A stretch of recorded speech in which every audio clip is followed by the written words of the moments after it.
আশা ৰাখোঁ যে মোৰ প্ৰতিদ্বন্দ্বী এইবাৰ নাই। আমাৰ ভোটিং মাৰ্জিন বহুত বেছি হ'ব, কাৰণ ধুবুৰীবাসী ৰাইজ আমাৰ লগত আছে। গতিকে তলৰ মোৰ পিছত যিসকলে থাকিব তেওঁলোকৰ মাজত প্ৰতিদ্বন্দ্বিতা হ'ব পাৰে, কিন্তু মোৰ লগত হ'ব নোৱাৰে। মোৰ নাম উল্লেখ নকৰাটো এটা হয়তো এইটো হ'ব পাৰে যে মোৰ নাম ক'লেই ৰাইজ বেয়া পাব, মোৰ এগেইনষ্টত ক'লেই ৰাইজ বেয়া পাব।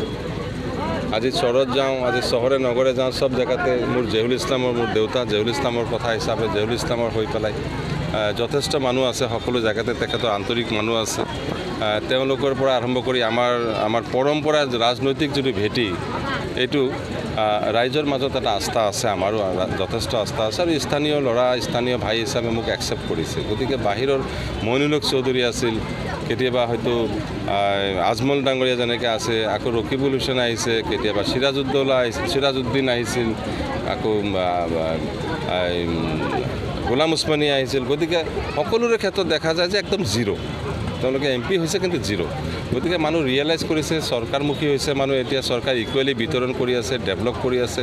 সেই পক্ষৰ পৰা মই মিত্ৰজোঁটৰ পৰা প্ৰাৰ্থী হৈছোঁ, সেইটো এটা মেৰিটছ হৈছে, প্লাছ পইণ্ট হৈছে, আৰু জহুল ইছলামৰ ল'ৰা হিচাপে এটা প্লাছ পইণ্ট হৈছে।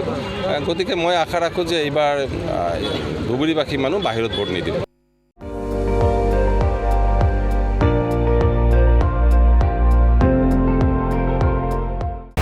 আপুনি চাই আছে ND24, সৰ্বশ্ৰেষ্ঠ নহয়, সৰ্বোত্তমৰ দৌৰত।